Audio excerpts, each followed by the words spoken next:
when you guys were cast, I am so curious, what did Jeb tell you in terms of like the arc of your character, how long you could be on the show for? Because the thing about Vikings is, characters come and go. It's true. When I learned I was on the show, I was really excited to hear about, the world that Jeb has created. He has woven such an intricate, tapestry of the universe. And I know, I was a big fan of Vikings, and I know you can die like with the blink of an eye. But I also love about Jeb is that he is such an incredible storyteller. You come in and you ask him one little question. I'm like, hey, Jeb, what do you think like the house looked like? And then all of a sudden he's like, and then this happens, and then this happens. So there's a very richness to the story, and the universe is big. So fingers crossed, we get to play them I get to play Freydís for a long period of time.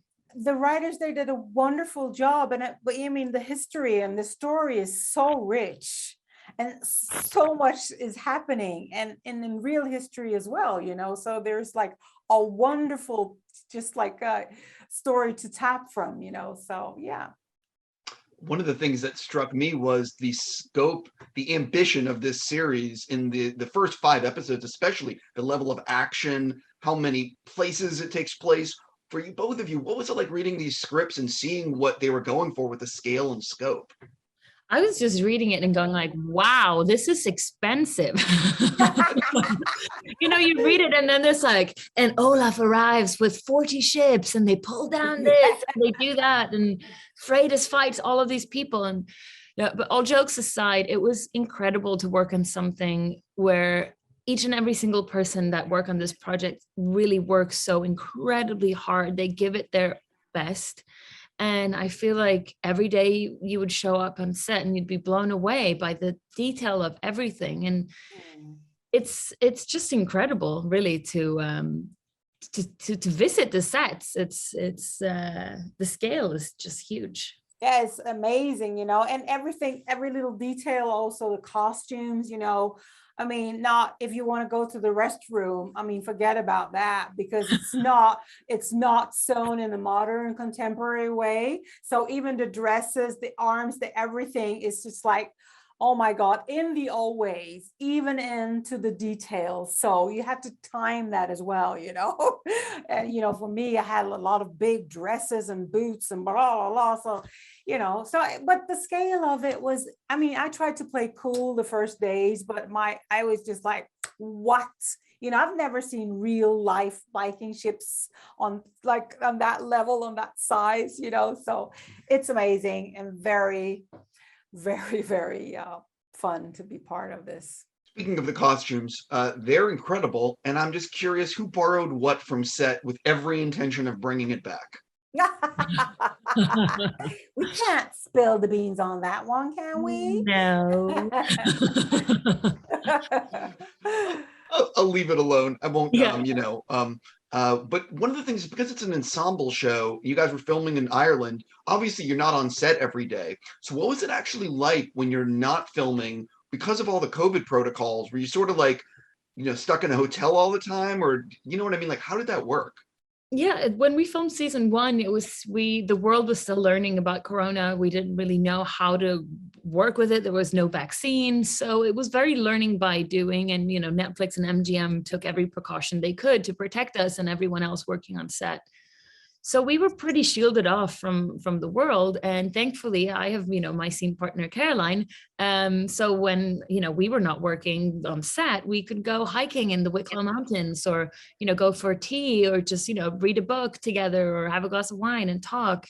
So the beauty with working in the pandemic is we really became a little Vikings Valhalla family. And I feel like we became so incredibly close that no matter if, the show is continuing or not, we've all made friends for life, and it's always going to have such a huge place in my heart. Yeah.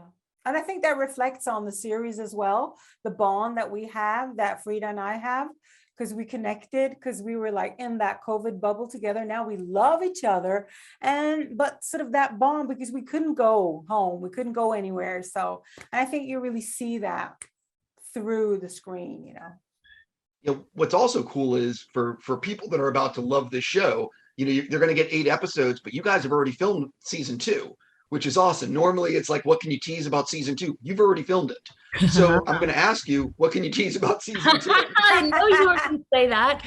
I so wish I could tell you, but let's continue this conversation in the future. I mean, then we can talk all about it. Now it's like, just season 1 is so exciting.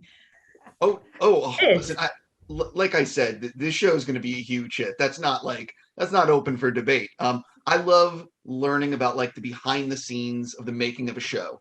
So for both of you, what do you think soon to be fans would be surprised to learn about the making of Vikings Valhalla? I think they would be surprised to learn that, we have the most incredible stunt team that actually, they make us, they whip us into shape so that we do the majority, 99% of all this fighting ourselves. I think that's pretty rare. We actually were gifted with so much time to work with them, so we could really, really, really, perform everything ourselves. I think people will be surprised to hear that. And also, someone told me, I'm not sure if it's correct, that we have the world's largest historical Viking fleet. Isn't that badass? Oh, wow. So many. I must say, yeah. But I think true. I mean, who else would have 40 Viking ships at home? Exactly. But I think also people will be surprised of the friendship also, because it was like such a strong bond between all the characters. And even on screen, some of, you would not interfere because they would be Christians and pagans. But behind the scenes, we were all really, really good friends. And I think also because of the, again, pandemic, because we had each other. It's like one big happy family. I think people will be very surprised to see us hanging out with each other, actually loving each other backstage. Yeah, absolutely. Yeah. On that note, I got to wrap. Again, I just want to say congrats. Good luck with the rest of your speed dating, and thank you for talking with me. Thank you so much. Have a lovely day. Bye. Bye.